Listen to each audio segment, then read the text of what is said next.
good morning, Kathleen Schanz. I'm delighted to have you here this morning. Good morning, Jody. Early rising. We are. Early rising. We are. Well, we've had a long time friendship, at least 50 years. So first of all, let me wish you a happy Jubilee year. Thank you, because you were there 50 years ago as I began that novitiate journey. Yes. And known as Sister Georgine Marie. For a brief time, we were in the whirl of change and transformation, maybe, hopefully transformation, but definitely transition. Yeah. Where did the name Georgine come from? My father, his name is George. His father is George, and his father's father is George. My brother is George, so how could I get around it? Right. And my mother is a Kathleen, referred to as Kay, so I tried to just take the Ian and the George. And Well, I remember at least this date must be seared into your memory, the year 2013, the summer, I should say, of 2013. Yes. That was an emotional, powerful time. Yes. As I began this journey of elected leadership, 6 years, it was a mindfulness, a consciousness that I was so aware that my parents may not live through this 6-year term. And they were elderly. They were still living in the Upper Peninsula, and my mother was experiencing memory loss and dementia. So in 2013, that was the General Council, our turning point, our mid-time, absolutely the mid-term of our 6 years. And my mother, who died rather peacefully and kind of quickly on July 10th, 1 month from my parents' 67th wedding anniversary. Oh my. And so that began that whirl. And 2 weeks later, to the day and almost to the hour, my father died. So those 2 weeks were just... Were you prepared for his death? I mean, did you know that was happening? Not until he was more frail than my mother physically, but intellectually he was still doing everything, driving. They were both 90, and forgot that. yeah, they were both 90, and he had some heart issues. As soon as my mother died, we've learned his heart broke open. And we knew that he was not going to take any other artificial means. And so he then was preparing to die. And so he did with And hospice. why not? Why not? So we laugh and we say, okay, George and Kay, go have a couple beers together and bring the family together later. Yes. But it was a timely piece. And as I keep reflecting upon it with my siblings, there was something valuable and powerful about that 2-week period that better than having my dad string out for another 2 years or what have you. And then, of course, the week after we buried my father, Karen Verlinden, my longtime friend and person with my housemate, she had West Nile virus. So there was a trinity of trauma, I called that summer, that without the support of the community, oh my goodness, and friends within and outside the community, they carried me through this time and through that year as I continue. One thing that strikes me is the beauty of your mother and father dying so near one another. I mean, talk about a relationship that is in all eternity. I remember running into just a couple, would have been maybe around 2012, running into Marge Urban, who would come on campus frequently, and we go back. I never lived with her, but I just have such a regard for her, and was telling her about my parents, and she said, oh my goodness, that is the true meaning of the sacrament of matrimony, that my father was the caregiver of my mother for almost 10 years in the northern parts of the state. And so I remember that phrase, the mystery and power of the sacrament. Yeah. How is Karen doing at this point? She's doing very well. Again, she attributes it to the prayers and her own inner spirit. As many of us who know her, Jody, that steadfast power to live, that her work is not done on many levels. So watching that miracle unfold. That was about a 2-year stint, wasn't it, for her, Yes, in and out of the yes. hospitals? At least a solid year, 4 months hospitalized in various levels of care, yes. But here were the Adrian Network and those former Adrians and other friends that were Were you amazing. ever able to discover how she It was was affected? a mosquito in Michigan. In Michigan. Oh, my. And the 1% recovery is what is so noted in the research. So she exceeded that 1% at 70 years of age. So that's a rather remarkable. Work is not done. So, yeah, the life and death story has touched me deeply that summer. That summer, yeah. Kathy, you came from the east side of Detroit. I did. Right. Yes. But you didn't attend high school with the Dominicans, No, did you? no. But grade school? Grade school, St. Jude's, the largest parochial school in the Archdiocese of Detroit at that time. I was born in 47, so I started there in 1954, and it was the height of the baby boomers, and there were 1,500 to 1,600 children. And I remember 2 years through 4th and 5th grade, we had to go half-day sessions to accommodate 65 in a classroom at that time. So it was just revolving doors, starting early in the morning, finishing at noon if you were on the morning shift, and then you'd maybe switch off to the afternoon shift for school and go till 4:30 in the afternoon. So you were part of that. Yes. part of that era. But you had some remarkable teachers at love the St. Jude. Adrians. Love the Adrians. Some on this campus today. Sister Rose Celeste, my 6th grade English teachers. Sister Rosanine, otherwise known as Mary Castens, my 7th heavens. grade English teacher. And Sister Mary Paulette, my 1st grade teacher. I just lost her other name. Paulette. She's, it'll come to me. She's right here. Yeah, Sis Bay? Not Sis Bay. She was at Dominican. It'll come. She lives at, I think, Mill Street. It'll come to me. I can see her. I'll remember it as we talk. It's not Chris Matthew. No, no. We'll think of We'll it. think Pat of it Fisher. together. No, Pat Fisher. no. That's good. And All anywho, should feel comforted by this conversation at this point. for sure you know who Sister Leonida is. She was principal 1 year, my 8th grade. No, she was principal after I left. I was in high school. So I didn't know her well, but knew her because she was my touch point as I then considered to enter the Adrian Dominicans. I went to Regina High School. Being a good German family, it was the most practical thing to do because I could walk. And Dominican involved far too many other means of transportation. So, Weren't your parents and siblings surprised when you said, I want to be a religious sister? Yeah, my father wanted me to probably wait and have some college, which I already had applied and planned on going to Central Michigan, was pursuing education, wanted to be a teacher. So it was late in my senior year that I switched plans. They never objected. They were fine with it, whatever I thought best at that point.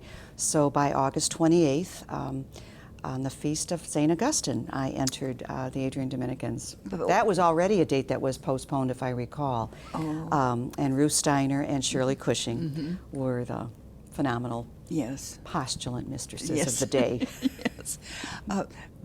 But why the Adrian Dominicans? You had, was it St. Joseph? The Third Order of St. Francis of Garfield Heights, Ohio. Yes.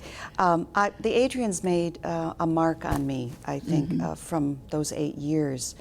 And even though the decision was made late in my high school years, I believe the seeding of that was from them and during from that. I loved them. They were vivacious, marvelous teachers, joyful people, and. Well, I have to take a minute to thank Mary Castens and Rose Celeste.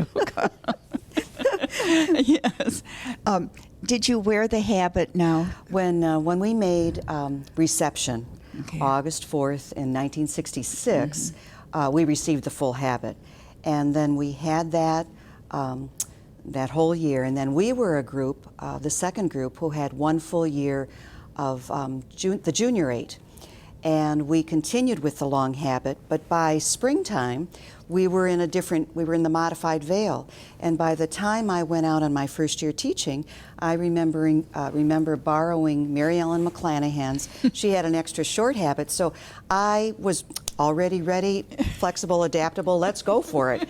So there was so much change that escalated by the weeks as some of us reflect on those 3 full years of formation here in Adrian. And what were you wearing by the time you got to Cincinnati, Ohio? Oh gosh, Cincinnati, we were in pantsuits to the dismay of Loretta May, who was principal, kind of looking out for the younger sisters. But again, we just kept moving along with time and well, weren't you fortunate to be working with and ministering with Loretta May? Oh, I love Loretta. I never knew her till I lived with her and worked with her those 4 years in Cincinnati. She provided such a breadth of creativity and allowed us to be as creative as possible. It was a large school, an elementary. I was working with the 6th grade with 3 other teachers, and she just was always encouraging and bar none, go for it. She'd say, go for it. So I loved it. I loved the city, loved the parish, loved the people and the community with whom I lived. Wasn't she a magnet for bringing you to yes. To the Adrian campus? Yes. From where? Let's start there. I went to California. These were all touch points in preparing for what I saw my final profession, which I made in 1975. I kind of took it as far out as I could take it, the 10-year spread there. And I was always looking for the most creative opportunities to deepen and expand my teaching work with the community.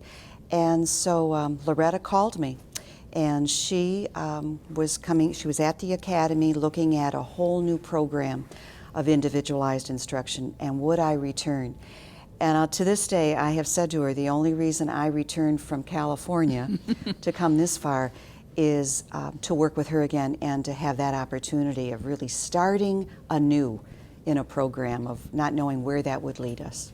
How beautiful. And then you ended your time at the academy as principal, correct? I did. I was a principal for 5 years, having taught there for 6. So it was a stretch of 11 years that was quite powerful in our oldest institution, and so many learnings at that time, being a young teacher, a young administrator, but it was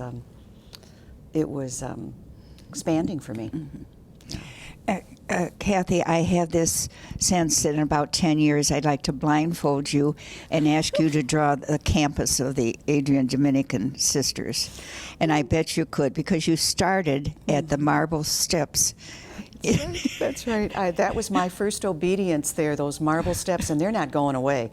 So the building may fall around them, but the marble steps will remain. And maybe we'll build some other kind of amphitheater there to create that. Who knows? That's true. That's, That's little true. live theater. And you served at Maria as a Padre? As a novice there. Novice, I was...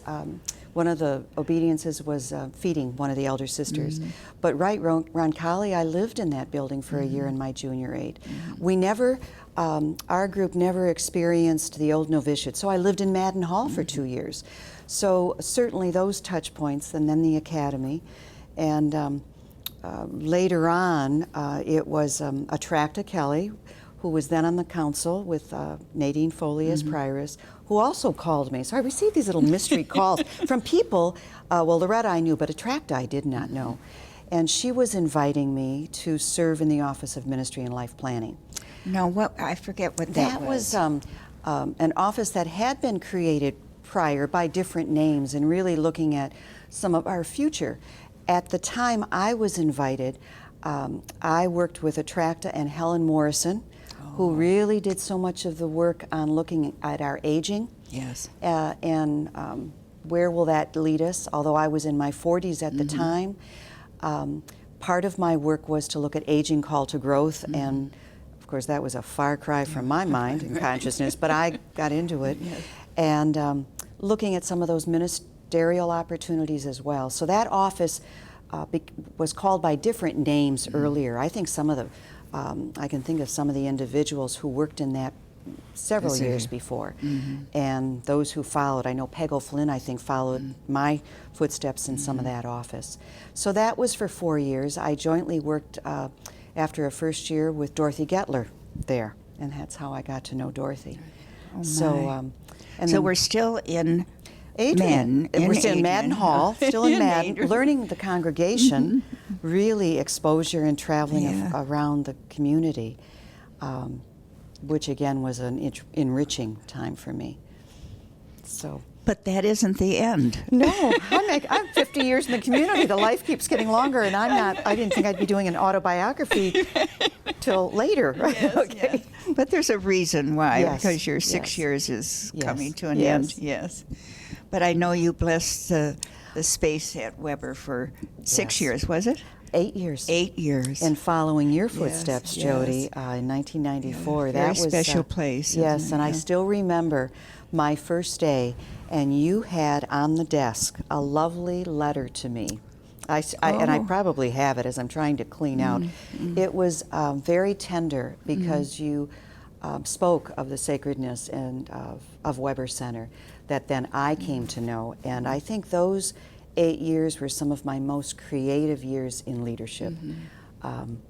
For many reasons, but certainly, again, I think always knowing who my predecessors were and who my successors, the mystery of that to come.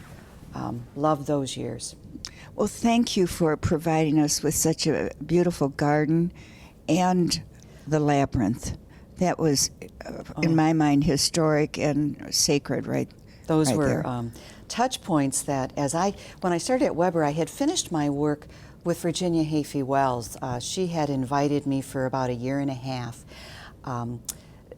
seeking the permission of Nadine Foley, could I be released for a bit to work with her with the renovation of Madden Hall and the new wing that would be our link between Regina and Maria, so that extension with the Dominican Lives Center. Which is now 2 South, 3 South. Correct. In the lobby. That's right, Yeah. right. So I didn't know Virginia, but getting to know her and What a working gift. side by side with her with that kind of creativity, that again, so again, yes, I probably know every nook and cranny. And there are times friends in the community will say, okay, don't worry, stop fixing it. That's what Virginia used to do. Okay, restrain yourself, restrain yourself. Oh, I think of her so often. Me too. Yes, Yes, yes. So that was the predecessor. So with the garden, to come back to your point, it was also other friends of mine. Lois DeMotts, who has my age but has since passed 2 years ago, was an artist and a teacher at Siena in the art department, and a gardener, as I was a gardener. So we created this plan without a penny and solicited donors and created this garden that was important to keep it circular as it was adjacent to our cemetery and actually to the renovation of Madden Hall. When you enter our main entrance and the foyer and you look at the walls with that circle design, Yes. that was replicated in the Adrian room, Yes. okay, with the drop ceiling, unbeknownst to Lois DeMotts and myself, as we designed the circle garden, because that was to be in the 4 directions, but those quadrants were mirrors. So almost within the unconscious that happened, and of course always with our circle cemetery that is a powerful Yes, yes. mystery in itself. And even the visitors Oh. that don't know us that come to Weber, Right. they are so moved Right. by the circles. Yeah. And even some of our co-workers go out there at lunchtime and sit. And I remember while at Weber calling Sister Mary Phillip and asking her, does she have anything that helps us understand the circle design with the cemetery? I think that was as I was involved with the garden development. And she sent me a paper, which I have to the day, nothing founded on fact, but it was her guess, of course, back to our Irish roots there. Celtic wasn't probably the name at that time, but perhaps Attracta would certainly speak to that and lift that up today and reinforce that design at this point in our history and our story. I remember Mary Phillip telling me that, in fact, she wrote a reflection on the garden outside, the original garden, that we used to go down on the novitiate garden. The novitiate garden, that it had been an alfalfa field. It was Indian ground. Okay. So I think that's why Weber is Yes. so special. Yes. I know you have contributed to the civic community here in Adrian. Could you share a little bit Sure. about that? While director of Weber, I was invited to serve on the Chamber of Commerce, which again was a huge learning. I was on that chamber for about the full term of my leadership at Weber Center, and also then invited in 2000 to serve as the chair of the board of the Chamber of Commerce. That was a little over the top, but I was mentored by John Wonke, who then was president of United Bank and Trust and remains a very good friend. And he giving me all the affirmation and encouragement that, of course, I could do this. Well, I did it. Whether I did it, I did it. And following that was also my work with other organizations that all, I think, was a prelude and preparation for my work with United Way. That was also an invitation by John Wonke to serve as director of that. How many years were you I was with? there 6 years. 6 years. And just before that, I worked with the Athena International. Hadn't you received an award from Athena? Yes, just as I was leaving Weber, 2002, I was honored and recognized to be the Athena recipient for Lenawee County. And what does Athena represent? Athena is an organization that grew and began out of Lansing, Michigan. Martha Mertz was the founder, and it was an organization to promote women's leadership in a world of business and nonprofits that certainly hadn't lifted women up in the same way. So an awards ceremony was national, and we had certainly cultivated that in Lenawee County. I was a member of the Athena Council for many years, and by 2002 was a recipient. That was an honor. Oh, yes. And then working in the international office as director for a year. But that was not here, it was in Chicago. That was in Chicago, yeah. yes. And again, the breadth of that and working with women around the country with that leadership piece. So. You've had the privilege these last 6 years, or almost 6 years, of visiting the Philippines. Yes, yes. Tell me a little bit about our sisters there, or what you would like to say to them. That was late September that Attracta, Rosemary Abramovich, and I had the marvelous experience of traveling to the Philippines. A tedious journey, and we spent about 11 days for their 50th celebration of Our Lady of Remedies. Right. So we were there for a festive time with these sisters, and a culture that it was a dip into a culture that certainly I had no idea. Their hospitality and care for us was phenomenal. Sharing with them in prayer, in festivities, and journeying, literally going around the geographic area to their ministries brought tears to my eyes. How they received us with such love and open arms. Oh my goodness. And then by the time we left, they had already done a video, DVD, to share with us of those 11 days, up until the time we were literally walking out the door to go on the van to get to Manila. They gifted us with that. It is marked in my heart and memory forever. I'm not sure if I'll ever be able to return there, but their faces and their stories. I mean, we traveled in this bus around, and so you were in tight quarters, all of that, and in the heat. And just having that rich time, meal time, prayer time, and celebration. Yeah. Oh my goodness. And the people of the town, as we celebrated the 50th and we were in the cathedral, they love these sisters, and the cathedrals were packed. I've never seen so many children and young people. It took me back to my elementary years at St. Jude when the churches were filled with the youth and their love for church and for these women who were spirit guides for so many. It was so wonderful to have Sisters in Ida, and were there 10 altogether from the film? Sisters came to chapter. Oh, and they yes. were so excited. Yes. Well, we had snow in February. We had everything right. that they and had walked never around seen. in their little flip-flops into the snow. You know? Yes. So 19 years as a teacher, but the majority of your years have been in administration. Mm-hmm. What advice would you have for those who are realizing right now? I mean, those, because I know there's a leadership program for yes. the LCWR. What advice would you give those who are either in that program or going into it? I think a couple things. I think as I reflect upon my own life as formal education, 19 years, and then administration / leadership time. And I think it's in recent years that the leadership element I lift up in a different way than just saying I'm an administrator.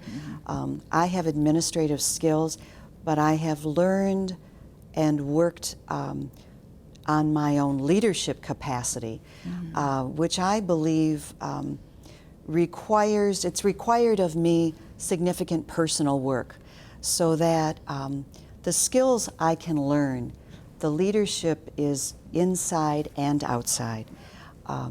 And I think that's been the journey that I've had other mentors with whom I've talked.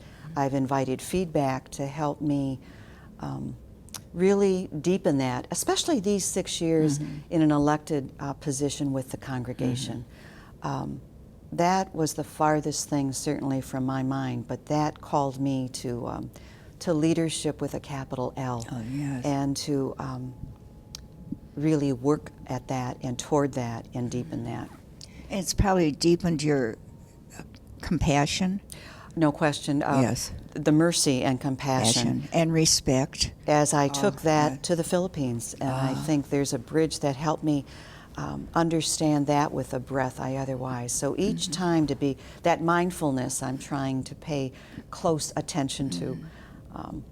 Well, probably one of your greatest challenges during your religious life has been working with Sister Attracta and Terry Ann and Corinne and Rosemary. That's been a daily grind, hasn't it?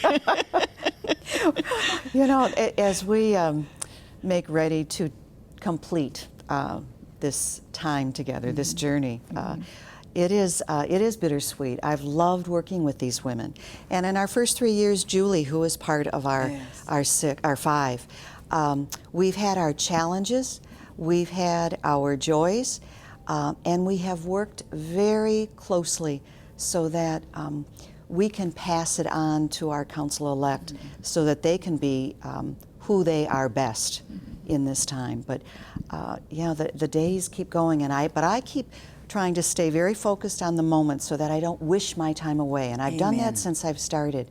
I've not wanted to wish time away. I think sometimes as a congregation, we cultivate, aren't you glad this is over? How many minutes do you have Yes, how many left? minutes? And I think we have to break that pattern of savor the moment. I agree, and I applaud you for that. Dwell in it. So I'm dwelling, You're and I'm dwelling. savoring each day as we bring closure, Yes. honorable closure to this time. Honorable closure.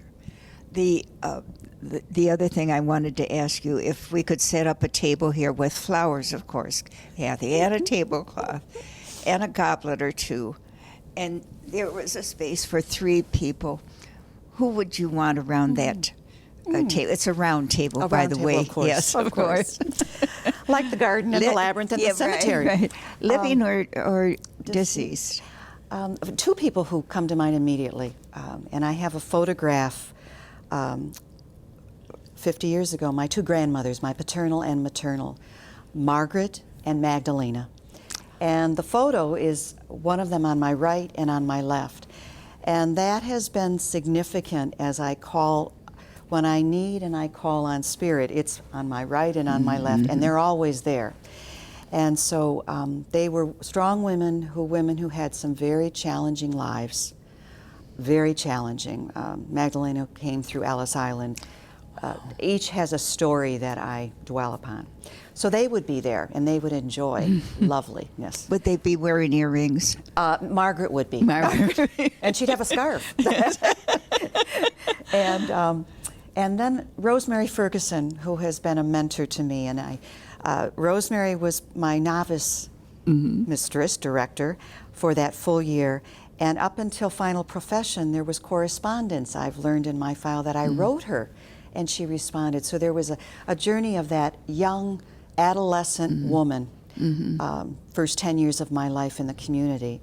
And then 10 years later in the 80s that Rosemary and I grew into an adult relationship as I literally ran into her on the streets of the Canadian border in Grand Marais, Minnesota. Oh, literally. no. She's walking toward me, and I'm with Durstein, Farnan, and Karen Verlin, and we're approaching Rosemary. So that began that story. That was like a vision. It was. I suspect she was with Sue Fortier. One of the Benedictine sisters. Yeah.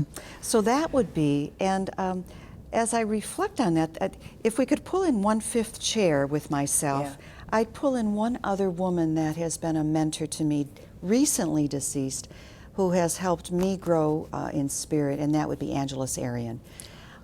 So I think there's always room at a round table. So we'd pull in another chair. And maybe that's the mirror of my council work with 5, and it's an odd number that helps always to embellish the conversation. And the balance. It's too. like good floral arrangement. Some may not know the name Angelus Arian, but it came to my mind when you talked about 4 directions. Oh, yes. She is recently deceased, actually just 2 years ago, April 24th, and was a cultural anthropologist, and I had participated in some of her programs, lived in Petaluma. I believe Jody, you knew her and participated with her work. Yes. It was Rosemary Ferguson who had as well, and I came to know her back in the mid-90s when she came to Weber Center. Right. And since that time, several other programs that I've worked with her, and also personal mentoring by phone for the last 13 years.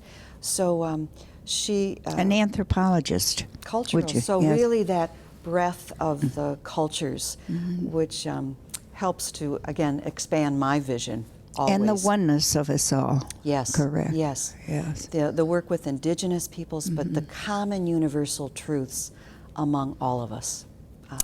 Kathy, thank you for this time with you, and I truly mean a thank you for your service and ministry to the congregation these last almost 6 years. And happy Jubilee. Thank you. And May 21st, happy birthday. Thank you. Thank you. Thank you, Thank you. Jody. Nice to be with a friend.